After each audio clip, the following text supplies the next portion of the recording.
Good afternoon, everybody. Welcome to the first Digital Leadership Series event of 2024. My name is Vijay Gurbaxani. I am the director of the Center for Digital Transformation. And let me take a moment to tell you about what it is we do at the center. First, I should say we're extraordinarily excited today because we are just completing the 12th year of since we launched the center. March 1st will be the start of our 13th year. And I suspect that when we launched, we didn't know how long we would keep going with the center, but right now we're just really excited that we're in a particularly transformative period. So the center was founded to help companies adapt to what we're calling the software economy, an economy that is really being transformed by software. And as many of you know, this journey has been difficult for a lot of companies. But now we're in a different phase. We're now in the age of AI, and AI, while it's still a software technology, is perhaps the most transformative technology so far, at least in terms of digital technologies. And as we all know, AI has an incredible potential to transform the world in good ways, but it also has the potential to introduce considerable risk into our system. And so our challenge is, how do we make sure we get the world that we want and not the world of unintended consequences? So the mission of the center has really evolved into elevating the conversation in our community. We believe that every one of us has a role to play in making sure we get to the promised future, and should be better informed about the opportunities and trade-offs around artificial intelligence in particular. And so that's our goal for today. Some of you will remember that towards the end of 2023, we featured Simon Johnson, who's an economist at MIT and the chief economist at the International Monetary Fund before that. And he talked a lot about the impact of AI, and in particular focused on how we should really be thinking about augmenting the capabilities of individuals, of workers, and notes not, and less so perhaps on automation, though of course the two go hand in hand. And so we want to continue this conversation today with Michael Chui, who is the co-author of a report written by McKinsey Global Institute on the economic impact of generative AI, which of course, as we all know, has taken the world by storm in the last 15 or so months, and is really sort of breaking down the impact of what this technology is capable of, and how it can create considerable amounts of economic value.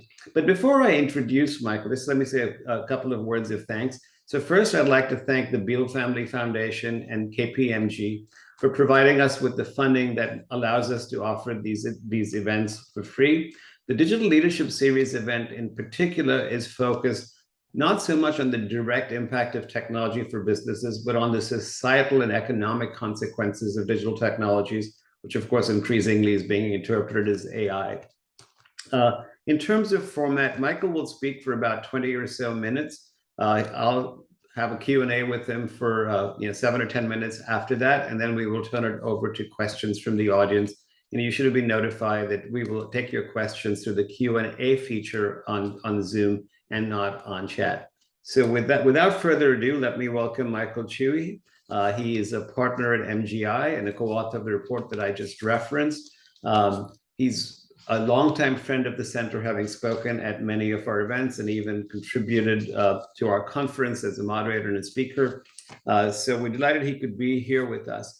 He's done incredible work, both in terms of his consulting practice at MGI, but is spending more and more of his time with McKinsey Global Institute, which is one of the foremost think tanks about many of the issues that senior executives are addressing. This one, of course, is focused on the economic impact of generative AI. And so, Michael, thank you so much for taking the time to speak to us. And with that, take it away. Thanks, Vijay. Thanks to everyone who's joined, and congratulations and happy birthday to the center, about to enter its teenage years. So I'm sure it'll be a great time, as teenagers often are, dynamic individuals. I do want to share some of the research that we've been doing at the McKinsey Global Institute, and of course, hopefully in the spirit of sparking a discussion, as we go forward, particularly on the economic potential of generative AI. And again, feel free to pay attention here. Again, this report and another report that I'll refer to on The Future of Work in America, based on generative AI, are both available for free, on McKinsey.com. So you can capture these slides if you want, but the full reports are available to you. So let's just start, in terms of generative AI, just in terms of what we're talking about here. Um, you know, Look, the term AI actually was invented, as far as we can tell, in the 1950s. So, this concept has been around for a very long time. With that said, something unusual has happened in the past decade or so, which is that AI went from what we used to joke as the stuff that didn't work yet and would work in a decade to something that actually is deriving real business value. Most of this past decade has been around what we might term as analytical AI, numerical AI, analytics on steroids or turned up to 11. Um, and that's actually started to generate real business value, and we see it, and we see continuing potential for that, whether it's next product to buy recommendations in marketing and sales, whether it's improving forecast accuracy, whether it's optimizing supply chains. There's still more room to run there. And so I don't want to ignore that. But something has happened in the past, call it 14, 15 months, where generative AI has really hit the scene. The way we talk about it is generative AI systems take unstructured inputs, so things that don't fit nicely into rows and columns, things like natural language, and they produce unstructured outputs. Again, sometimes it's text, sometimes it's images, sometimes it's sound. It's increasingly video, as you might have seen recently, some recent announcements there. And these are systems that take unstructured inputs, produce unstructured outputs. They're basically large deep learning or artificial neural network models that have been trained on large amounts of varied data. And so those are the things that sort of define generative AI. Um, with that said, again, we've been studying AI and analytics and data and its potential impact for the better part of a decade now. Um, Again, don't go to sleep on the potential of the non-generative AI stuff, right? Which could add 11 to 18 trillion dollars to the global economy on an annual basis. But what we have seen and what we have studied, most recently published in the past year, is the potential additional impact that these generative systems could create. And again, we looked at it with two lenses, and I'll cover them both here quickly. One is on a use case basis, the sorts of things that an enterprise might say, look, we're going to, we have some KPIs, we're going to go and capture that value. And then more broadly, on the impact it might have on individual workers in the economy. And again, potentially doubling or close to doubling the impact of all the other types of AI that are out there. So let's just start from the corporate lens. A lot of the value can create, we came up with this idea. Actually, my colleague came up with this idea of 4 C's, right? And so I'll go around, and one is creative content in the bottom left. We call it generative AI because it actually can create new things. Ask it to produce something, next quarter's quarterly earnings report as a poem, right? Or please create an image of consumers using my product. That is, one of the things that it can do. Secondly, this idea of concision, it's a little bit of a weird word, but nevertheless, idea of creating a virtual expert, summarizing a number of the results from a number of documents. Coding is the 4th C. Interestingly, we talk about these large language models. Software code is in a computer language, and now we can actually ask these systems to write first drafts of computer code. Again, it's not always perfect, but even within our own firm, we've been doing experiments with some of our software engineers and seeing double-digit percentage increases in their productivity. And then finally, customer engagement. Again, the ability to have a conversation with these systems. And so what did we do? We looked at over 60 different potential use cases of generative AI across the business system.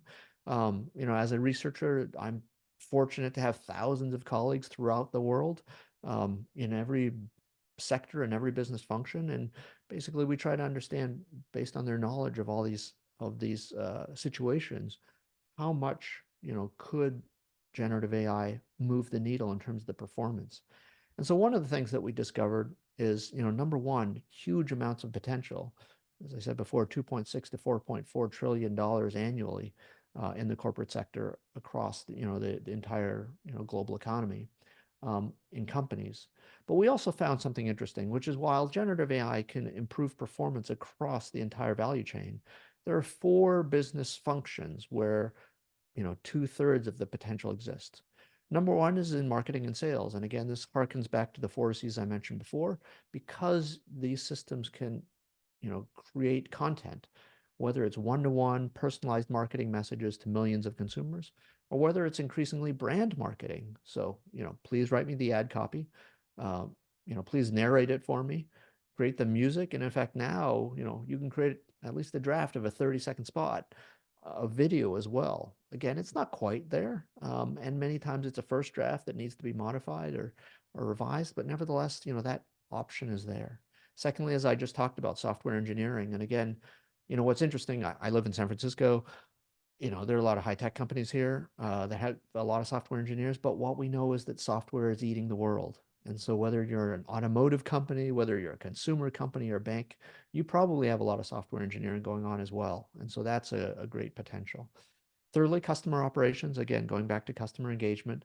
By the way, that's external customers as well as internal customers. We see IT help desks, we see HR help desks, et cetera, where again, you can simply provide more expertise than you're able to with the limited number of humans you have there.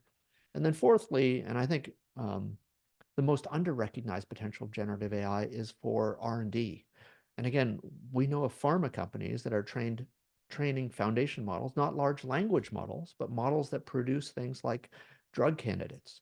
We have other companies that we know of that have been using, differently trained foundation models, not to produce language, but again, to produce candidate designs for mechanical parts or maybe a car body. And so we see all of these other applications of generative AI for R&D, plus the other functions in the business. And again, how do you get this done? I mean, again, we've talked about takers, shapers, and makers, because the way you implement this, sometimes you're just a taker. You're going to buy this generative AI, software off the shelf. A lot of enterprise software now has generative AI as a feature, whether it's, being able to use a sales management system. It will produce, the script for something that you might want to say, et cetera. Sometimes you're going to be a maker. You're literally going to start training your own models because maybe, for instance, you're a pharma company and you want to have a proprietary model that generates drug candidates. And then there's this thing in between, which is also quite common, which is you're a shaper. You might take someone else's foundation model. You might, through the cloud perhaps, but then you want to shape it. You want to modify it so that it, for example, only answers questions about your products, only answer questions about your organization, doesn't answer questions about other things. Doesn't answer questions about asking for personal advice or what have you. And so there's that broad spectrum of the ways in which corporations deploy these technologies. With that said, like I said, there are, again, up to 4.4 trillion on these use cases. What this doesn't capture, and what we also analyzed, is all those micro use cases. I can use generative AI in order to create the first draft of an email. We didn't have in our use case library, Michael's email is a little bit more productive. And so the other thing we looked at was its potential to impact individual workers in the workforce. And again, what's interesting, and we started doing this type of work back in 2016, for instance. One of the fundamental methodological choices we made was not to look at things at the granularity of occupations, because we actually know it's quite rare that some system will come in and automate everything that everyone does in their job, because we all do a variety of different things. And so we use the ONET taxonomy of detailed work activities. That's over 2,000 different activities that make up each occupation. And for each of those, we scored it against 18 capabilities which potentially could be automated. Now, again, we did this work starting in 2016. What we've done is update it with the impact that generative AI has had on some of these analyses. And what's interesting here, and I apologize, this is a bit of an eye chart. The gray bars here are the estimates of the people who were working on automating these cognitive technologies, cognitive capabilities back in 2017. The blue is what we've updated it, as of mid last year, based on the impacts of generative AI. And the interesting thing is how much things have moved to the left, meaning generative AI has accelerated the technical potential to automate some of these activities, notably around natural language understanding, where median human capabilities previously were thought maybe it would hit, in the 2040s or something like that. Now, it basically is today. And the reason that's important is because the number of activities which require at least a median level of human capability suddenly now are amenable to generative AI, at least creating first drafts of those things. And again, we've modeled out a wide range of adoption scenarios when we include not just technical capability or exposure to these technologies, but also the fact that in order for it to make sense for a business, the expense of an automated system, generative AI, robotics, or what have you, should at least be at parity with the cost of paying people to do it. And then even when that economic impact or that economic potential exists, we know that it takes real time for things to be adopted in the global economy. Again, I sometimes talk about fast and micro, slow and macro. An individual company that wants to deploy these technologies for competitive advantage can do it very, very quickly. But if you scale that up to an entire industry or an economy, it usually takes 1 to 3 decades between the commercial availability of a technology and its plateau in adoption. If you model all of that out, you do get this wide range of scenarios. But as one example of the acceleration that generative AI has created, the midpoint scenario where 50% of the activities we currently pay people to do in the economy might happen, when we did it back in 2017, it's probably, around 2055. That midpoint has moved about a decade forward as a result of these advancements in generative AI. Now, we also looked at, what this might mean for different types of roles in the economy. Some of you, the economics geeks might be familiar with this term, technologically biased, skills biased technological change. And what this basically says is that heretofore, most of the technologies that would affect work typically are over-indexed at work that requires lower levels of educational attainment. And by the way, work that is lower paid. So think about robotics, et cetera, or industrial robotics at least. Generative AI is almost the exact opposite. It most affects people with the highest levels of education required in their occupations. And it most affects people who are paid the most. You might argue that part of the political economy about generative AI, one of the reasons why it's has caught the eye so much of management is suddenly management realizes it affects them too. But nevertheless, it is different than previous rounds of automation technology. That said, if you net out all of the effects, while generative AI tends to affect most the occupations that have the highest earning and also have the highest requirements for education, in general, it is still the lower and mid tier, lower middle tiers of wages, which are net impacted most by automation technologies. With that said, what we did in the United States, and we're doing this in other countries and regions as well, is model out how this might actually play out in the economy. When we think about not just the fact that these technologies might automate parts of people's jobs, but in fact, other trends that exist in the economy. For instance, the US and other countries are aging, and that will drive the need for more healthcare. We do see, a drive towards decarbonization and net zero.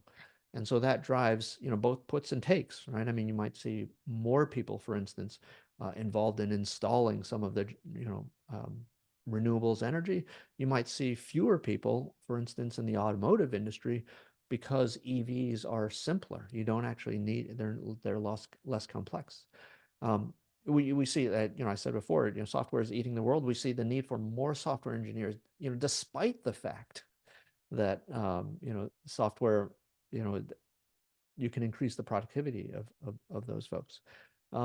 Again, with the increase in e-commerce omnichannel, we might see more people in logistics, more people in warehouses, and less need perhaps for people in bricks and mortar. But what we did, but first what we did was try to model out what is the automation potential. And the automation potential, again, has moved to the right. And so again, we have a wide range of scenarios, but by 2030, something in the range of 20 to 30% of the hours that we currently pay people to do in the economy potentially could be automated when you include all those other technologies plus generative AI. By the way, that's a big number. It's also not historically unprecedented. And so again, if we look in our history, this level of change we have seen before, but it takes work to do, right? This doesn't just happen. It really does take work to do. But then when you model in all of those other trends, in addition to this technological change, and despite some of the high levels of impact on STEM professionals, high levels of impact on business and legal professionals, we still see more need, more demand going forward for labor in those types of occupations. We do also see potential, as we modeled it out, lower levels of demand for things like office support, things for customer service and sales, and again in food service and production, you know, changes in the way that the work gets done there. In fact, we see more manufacturing probably occurring, and just in terms of the output of manufacturing, and yet because of these technologies making them more productive, perhaps not, a concomitant increase in the actual numbers of people. Why would you actually want to do this, though? Well, again, as I mentioned before, if you look at the labor force, we see the labor force declining in size in Japan, in Germany, in France, and in China. And, except for immigration in the United States, that would occur in the United States as well. And so we're losing roughly half of the sources of our economic growth in the next half century. And by the way, again, for the economics geeks, we know that, productivity growth has slowed down, although, a lovely surprise in the last quarter, but, the long-term, decade-long trend is not, increasing productivity growth. But we need that if we're going to actually, counteract the effects of the demographic aging that we're seeing. And so what this opportunity is for generative AI is to give our workers superpowers and increase their productivity. For that to happen, by the way, we do need reskilling. Some people will have to change their occupations, and I don't want to minimize the challenge that represents to the individual workers. But if this works out, then if you remember, the occupations that are growing in demand actually pay more. And so again, the rosy scenario is we move forward, we increase productivity, and in fact, that prosperity is widely shared. And so finish, with a paraphrase of a Canadian science fiction writer, the value of AI is already here. It's just not evenly distributed. Hey, thank you, Michael. That was an amazing sweep in 20 minutes or less of the overall transformative impact of generative AI. But so first, I just want to put a marker because I did read your report very carefully. And one of the things that you do say in the report is that traditional forms of AI, what we would call specialized or weak AI, is still a very, very big contributor to growth and productivity. And this report is focusing on generative AI. So that's, folks, please remember that as well. So, there's a lot of buzz about generative AI, but there is still this whole other discipline of the more traditional forms of AI. But I want to pick on a few things that you said, because I mean, the thing that jumps out immediately, and we'll drill deeper as well, is sort of the overall productivity impact of what it is you're pointing out, the $4 trillion impact. That is a massive number. And as you pointed out, except for the last surprise we had, last quarter, the last 10 years have not been that good to productivity, which of course is the source of the economic wealth of any country.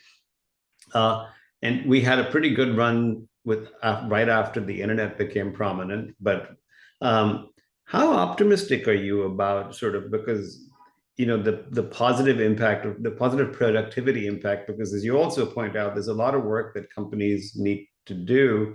And there's a lot of conversation about the uptick at traditional companies still seems to be a little slower than perhaps we might like. Your thoughts on that?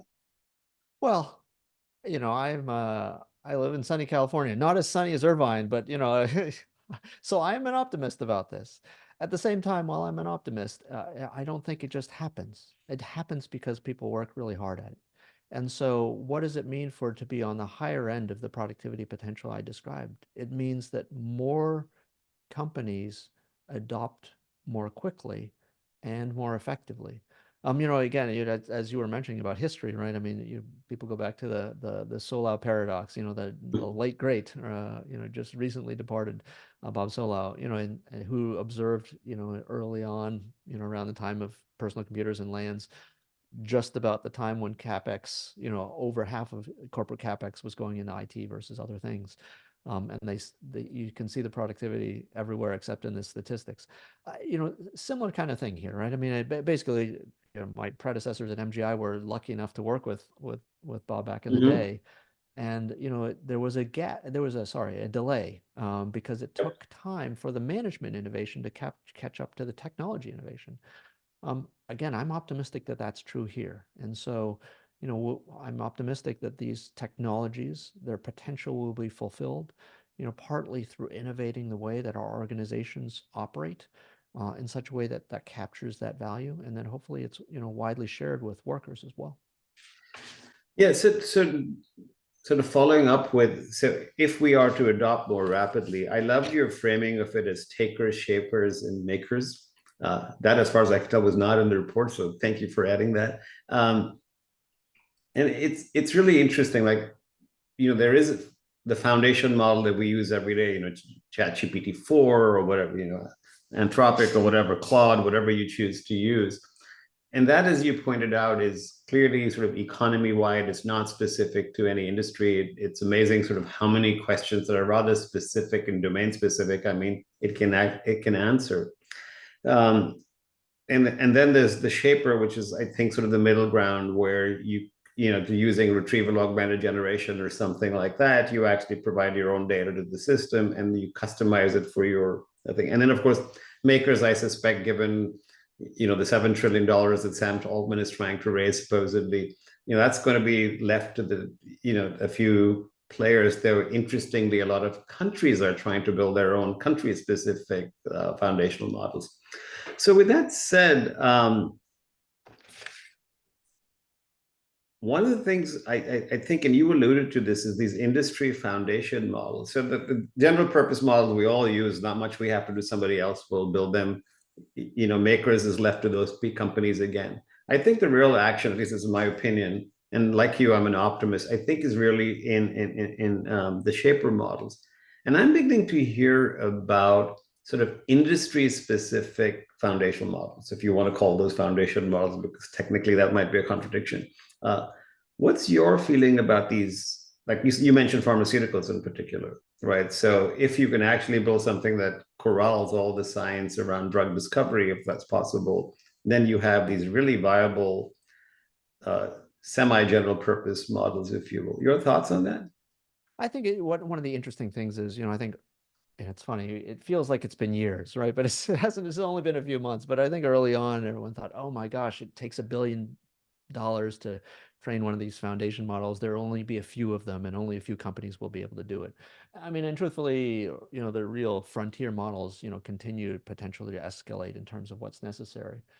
But the other thing that we've seen, and I think you're alluding to it, is a bit of a proliferation, because it turns out Mhm. some really good engineering has gone into, being able to reduce the cost of training new models. As people know, a lot of open source weights have been put out there. So you can argue whether or not it's shaping or not, if or making, if you start with the basis of an open Mhm. source set of weights. But nevertheless, we are seeing a proliferation of it. One of the other things I think a lot of people have noticed too, other than the fact that cost sometimes can cost a lot, is that you don't necessarily, and sometimes a frontier model doesn't perform better, than Mhm. something that's, less toward the frontier. And so I do see an interesting, again, proliferation. We'll see how things play out, but a proliferation of different models going forward. And in addition to, as you were alluding to as well, the different modalities, to produce a drug candidate is, not necessarily the same thing as being able to produce language. Exactly. Yeah, no, I think that is really, and we're already seeing evidence that some of these smaller models are far more effective than, first of all, there's a compute requirement, there's a size requirement so they can work on edge devices, including smartphones or whatever else. So I think, one of the things that is really encouraging about all of this is so many of these are now, some of these are open source, and yes, that comes with additional risk as well as, not so good actors or bad actors sort of, steal these models and misuse them. That's always a risk, but it does foster all kinds of innovation in a way that can be interesting. So I think we might see more and more of these specialized models for various use cases. The other thing you touched on, which of course, as a business school professor, really captured my attention because we talk about this literally every week. Like what market, what job market are we really training our students for? And of course, the answer is different at depending on whether you're a bachelor's, master's, specialized master's, and so on. And you mentioned, of course, skills bias, technological change. What's your take on sort of the reskilling challenge for companies as we adopt generative AI? Yeah, I mean, I think somebody said the past does not, uh, the future does not echo the past, but it rhymes. Yep. And so, I think at some 100,000-foot level, it's very similar to what we've seen previously in the sense that we've always had to reskill and retrain, partly because technology has changed the way that we do things. But as I try to point out in our in our report, our researching some of the findings from our research and trying to point out during this presentation is some of the activities which these technologies now will affect are ones that heretofore weren't affected before. And Yep. so that means someone who's in the job of creativity, and I'm not just talking about the creative industries like Hollywood or music or whatever, but many of us are in the process of trying to generate new ideas, et cetera. And these tools, again, can give us superpowers because if it can generate more ideas with us, Yes. we can do that, whether you're a writer or a researcher or a developer or what have you. And so I think the reskilling challenge is broad, and in some ways it changes in character, the types of activities which might change. And yet at some level, it's like, did we expect to keep doing the exact same thing that we've been doing in our jobs for the next several decades? No, I hope we didn't. And so, from a historical lens, it should rhyme. Yeah, and one level, while it might seem frightening, and perhaps is, of course, if you're in one of the targeted job categories. But the thing that you also said, which I think is really important for our audience to remember, is we are facing sort of an aging population. Immigration is uncertain for the next so many years. But more than that, even today, I mean, all of us know that if you try to schedule an appointment with a physician, you're lucky if you get an appointment in 3 months. Right. And so already when I was speaking, the Surgeon General for California was one of my past students, and we were talking about the shortages of talking about the impact on the workforce. And her response was, no, like, I need this augmentation because we just don't have enough people today by a lot. Right. And so we have to think about that as well. The last thing I would say, and then I'll turn it over to the audience. In my class last week, I had students give them half an hour to work on recommendations for what AI might be able to do for a particular car company. And one of the guests in my class was the head of AI for a very, very large company. I shall leave that person unnamed and the company unnamed, but trust me, very, very big company doing phenomenal work with AI. But this person hasn't spent any time thinking about the auto industry, at least not formally, and tells me later that they were completely blown away by the suggestions my students came up. Some of them will be, of course, viable, some may not. And when you start putting pen to paper or code to computer or whatever, but immediately began thinking of how the future can be of the auto industry can be so different. You alluded to it with electric cars, but this is just all the kinds of customization features and things like that. And I think that is the real power of this. The democratization was what generative AI has done, is really democratize AI in interesting ways, and then you bring your own skills to bear. So with that, let me just start over and talking about my students. The first question is from an executive MBA student. His name's Ian. Ian says, how does society respond to the foundational change to our workforce? How long does it take to upskill the general workforce? And does universal basic income UBI start to play into the general strategy? Well, I got a few things. One, it takes a lifetime, but I think the thing I'd point out, right, is again, if we look at history, we've been able to do this. I mean, a majority of the U.S. workforce used to be in agriculture, and then there was a shift to the factories, but that was also associated with the institution of, universal elementary schools. And so again, and then we shift to more post-secondary school over time, et cetera. Again, the one thing, so I do think, of course, we always want K through 12 to get better, and we want, college to get better and all those sorts of things. But two observations. One is, more than ever, the research findings that I've presented suggest that we will all have to continue to retrain, reskill over our entire careers. I think that's always been true, but more than ever, it's true Yep. now.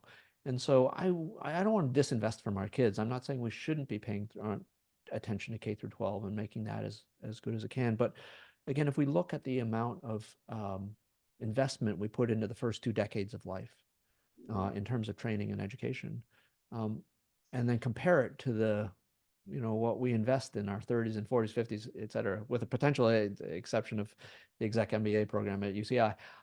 It is, broadly across the workforce, we're going to have Yep. to continue to invest, right? And we've heard the term lifelong learning before, but just how do we create, others have observed on the policy side, there are lots of incentives to investing in physical capital, whether it's accelerated depreciation, R&D Mhm. tax credit. I'm not criticizing those necessarily, but do we need more incentives to invest in our human capital going forward? Yep. And so I think those are the kinds of questions that you might have there. Yeah. UBI, I think, is a different question. Again, there are different arguments for it.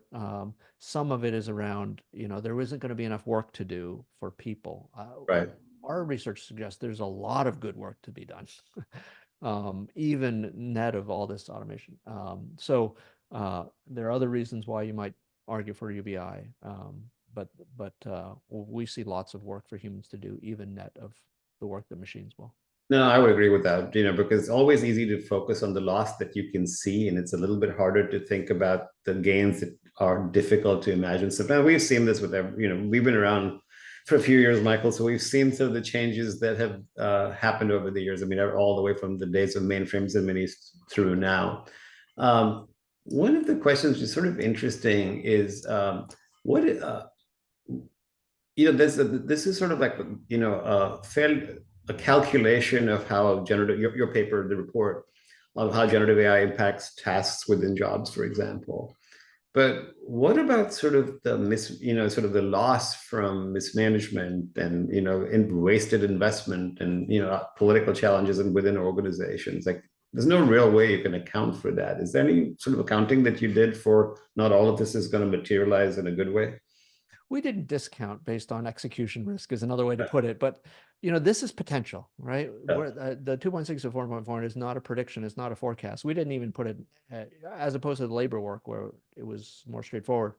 We didn't put a year on that potential. And again, how much of that gets captured is dependent again on how fast companies adopt and how effective they are in doing so. What we're saying is that potential is out there. Got But it. yeah, how well you manage the thing, that is going to determine how much you're able to capture. So, which takes us to the next question, actually. Well, I'm going to paraphrase the question in the interest of time. How do you address the governance aspects of AI broadly and generative AI, given the report? Yeah, I mean, two aspects of governance, right? There's the public policy governance, and obviously there's a lot of movement, whether Yes. it's in Europe or here, to think about a number of different, things, whether it's misinformation, disinformation, cybersecurity, all those sorts of things. And so that'll proceed forward. There's also governance within corporations. I think one thing that I'd emphasize there, two things I'd emphasize. One is that a lot of the learnings that we've had from other technologies do apply here. We're going to publish a paper shortly, which is about, managing risk. And a lot of things, at least the high level understanding of how to manage risk, apply here too. Like comprehensively understand what they are. What's the frequency and severity of those? What is the whole menu of things you could manage? Of course, these technologies introduce specific risks around hallucination, but you can manage those in the same kinds of ways as you can manage others. You just have to understand this technology deeply. But the other thing I'd point out too is because these technologies, uh, not just generative, but deep learning in general, are so dependent on data. Yep. that data governance, there's a real premium on that, as well as managing the data well. No, I think that's an excellent answer because, we tend to treat this as the new shiny object, but we've been actually making risky technology investment decisions ever since the first commercial computer was launched in 1951, right? And so I think it's important. I think the most important thing for me is when I teach this material is just making sure you do it because one of the things one of our guest speakers said was, he sees so many companies basically coming and asking for generative AI solutions, to which the question is, but what problem are you trying to solve? And because there's so many companies that just want to do generative AI. So there's several questions, one from Ash Rangan and some, and from Normal Tyrell as well. So have you developed a framework for generative AI in terms of forecasting and eventually measuring ROI? And sort of the other related question is, how do you ensure that the discussion is AI broadly and not just generative AI? Because, it's, senior executives are often focused on generative AI and forgetting about where some of the real value might still lie or does still lie.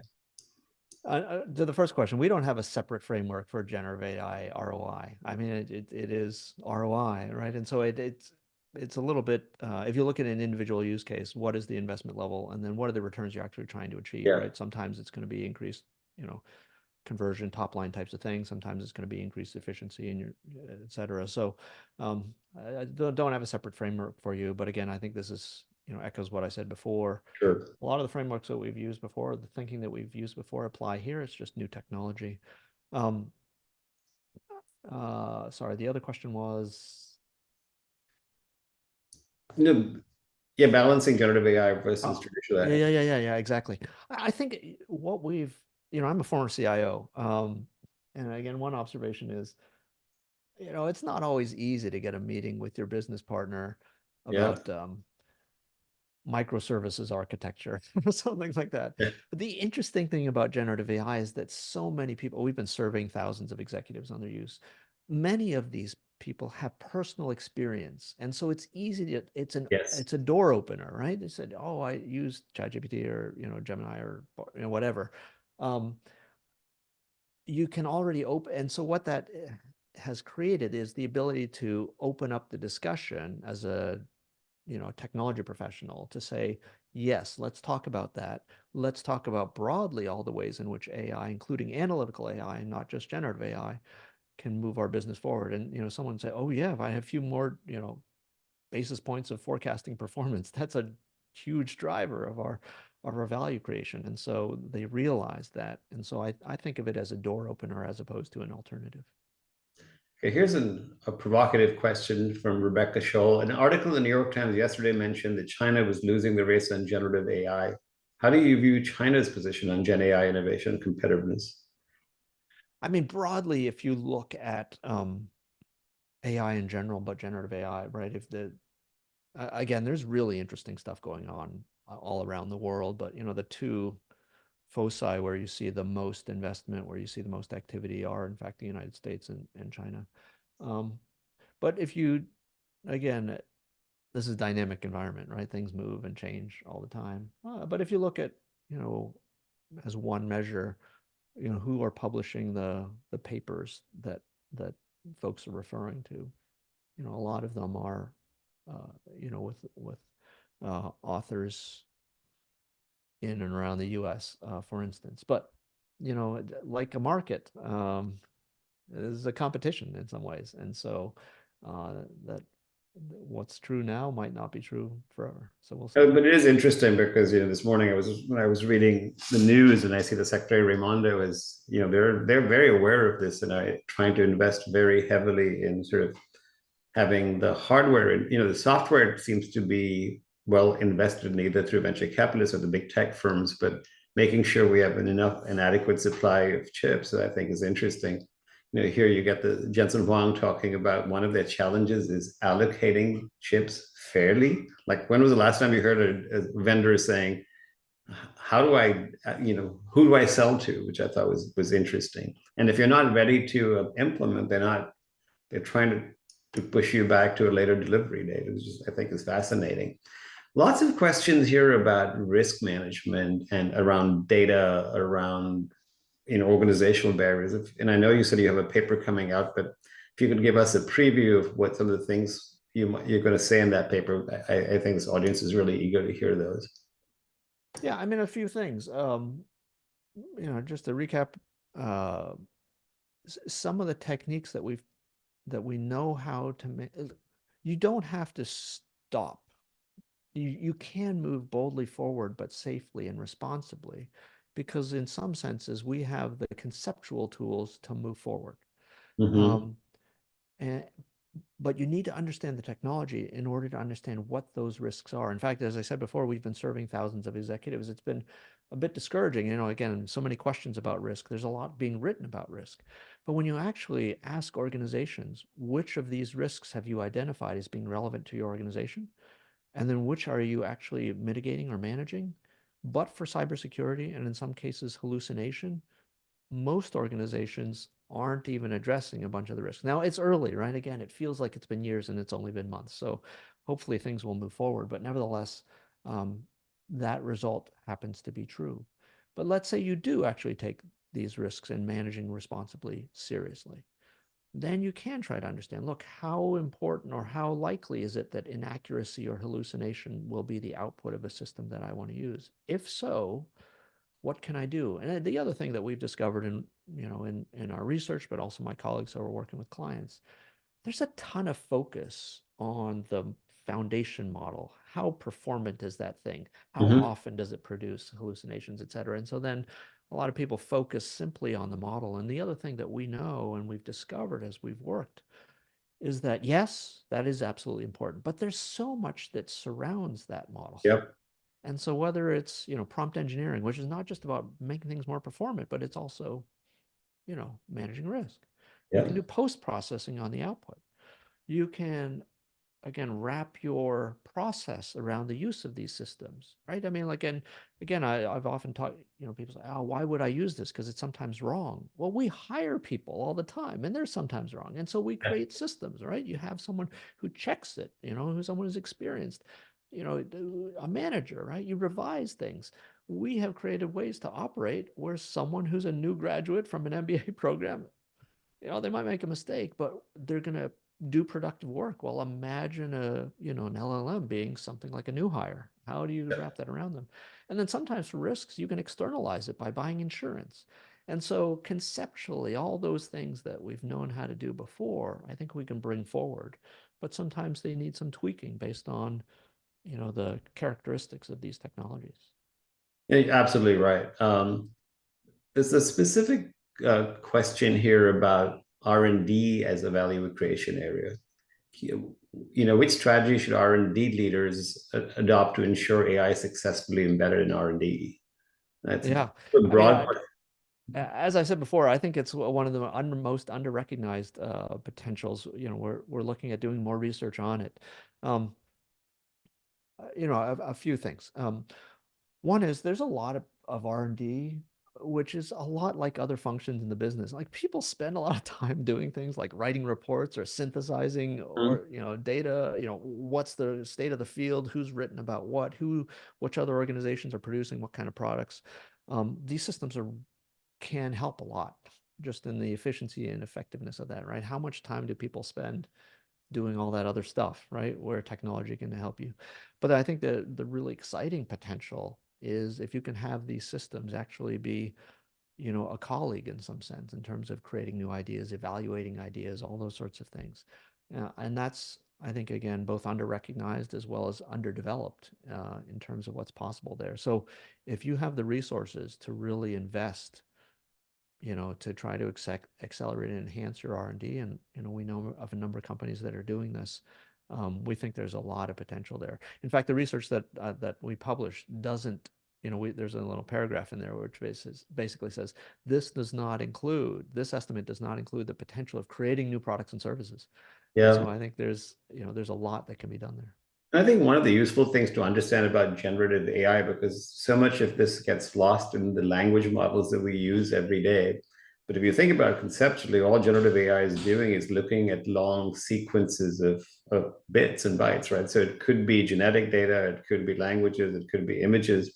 My favorite example about generative AI, by the way, is an article in the Financial Times which talked about how scientists are using it to decode how elephants communicate. Mm.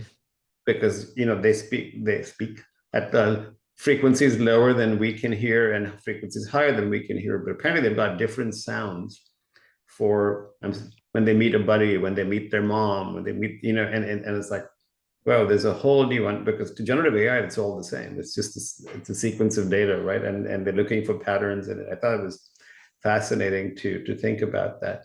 There's a lot of questions here, Anil, Augustine, and others about, and I think this is sort of my interpretation of this, I should say, to be careful, is a lot of people wanting to do more and are stuck with how do we make this, how do we scale this? And so this question is specifically about integration of Gen AI into the operational model. And putting your consulting hat for a moment, what are some suggestions that people can think about? Well, I think one thing that we've observed is with a new technology, people want to pilot, do experiments, but sometimes organizations say, look, we're not sure about this thing.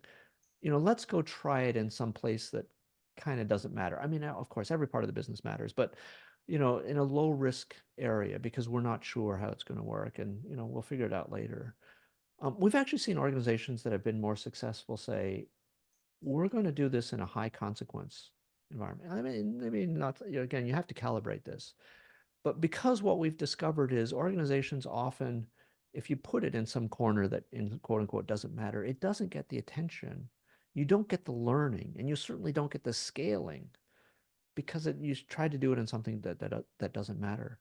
When you do try to, experiment on something that really matters, you learn fast. You do put the right resources in place.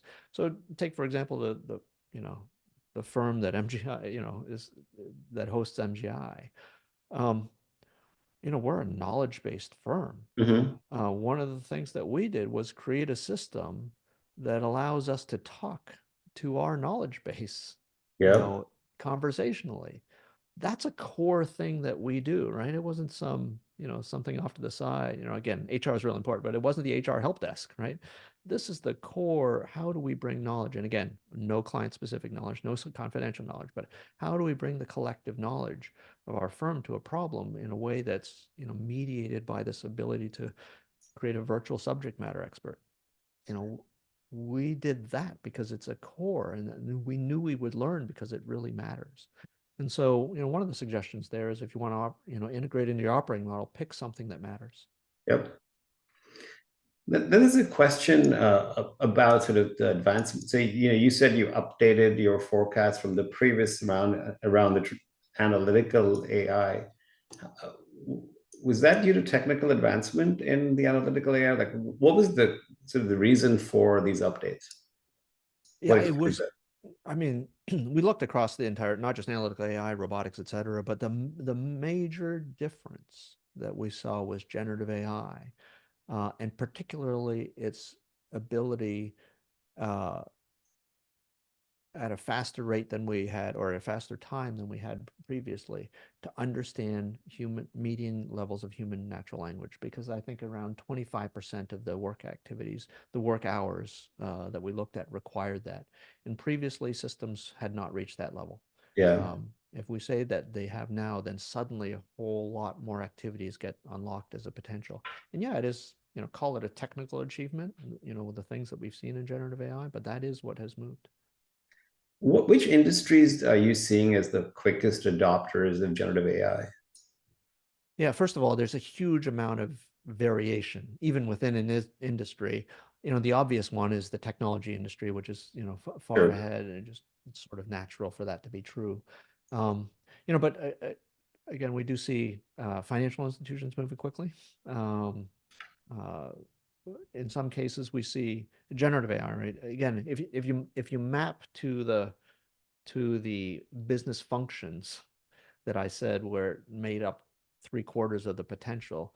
then you can sort of tell where, the industries that have the most of those tend to be the ones that adopt earlier, right? So if you have a lot of marketing sales, you're a consumer company and you're thinking about how can I, get my message out to more consumers, you start to think about that.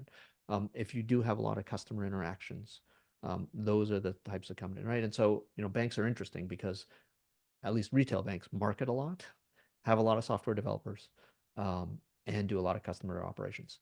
And so you can see how that would converge to make sense. So two quick questions. One is, we think so much about competition between companies, but there's a question from Bas Darker about, do you see power imbalances resulting from the countries that own these models and the tension from the haves and have-nots on a global scale? So curious to hear your thoughts on that. So yes, and the interesting thing about open source is that that in some ways this capability is becoming quite widely distributed, and so it's complicated, right? Because again, companies are also in many cases multinational, so all those things are happening, and certainly the policymakers are very aware of these dynamics, as well as the companies. And the last question, if you gentlemen had a crystal ball and could look into the future, what do you see is for the future of business school? I picked this question because we're all trying to ponder what's happening to us. As you said, sort of the educated ones among us are worried about it for the first time. Lindsay says in 15 years, but I'm going to shorten that. Let's make it 5 to 10 years, especially in light of reskilling and growing together with AI. Your thoughts on that? Like, what should we be teaching people? Well, first of all, the center will be closely about to leave its teenage years and move out of adolescence into Exactly. adulthood. We'll be able to consume alcohol. Look, to the extent to which the things that you're getting at an institution are about learning how to learn, are about inspiring. We've studied like what skills, right, are the future. Social, emotional skills will be at a premium going forward. Yeah, again, the technical stuff we all sort of have to know. Technical meaning including, Yeah. marketing, sales, Domain specific, whatever. Yeah, exactly. Domain specific knowledge. That's all valuable too. But again, I think the premium, particularly as we become cyborgs with these machines, are things like, the very human things about how you interact and, inspire and coach, all those sorts of things. Yeah, I certainly don't know the answers, but my 2 cents would be we really have to start thinking about what machines will be able to do way better than humans and what they will not be able to do way better than humans, and what humans will actually, put differently, what humans will do better than machines. And I got asked this really interesting question. I'll just take 5 seconds, which was, if you imagine a world with a company where a significant chunk of resources are actually machines, like what does that company even look like in the future, right? And so I think we're going to leave it there because we're out of time. My apologies to those of you who didn't get to ask your question. We'll try and get you some answers if we can group them, but there's just way too many questions for today. But that's a result of Michael's wonderful presentation and the topic he's been working on. So Michael, thank you so much for taking time out of your busy day to speak to our community. They are better informed as a result of it. It would be remiss of me not to thank once again the Beal Family Foundation and KPMG that allows us to put on these events. Thank you all for joining us. We hope that you will continue to be part of our journey forward, because we're just an independent voice and we are really trying hard to inform the conversation so that all of us within our companies, within our universities, can sort of influence decisions that get made, maybe perhaps even make the decisions ourselves, but really in trying to deliver a better future for our communities, and our country, and likely and hopefully the world as well. So with that, thank you all for your attention. Michael, thank you once again, and really appreciate it. You're getting a lot of thumbs up as I'm sure you can see it on your screen as well. And thank you everybody for joining us. See you at the next event.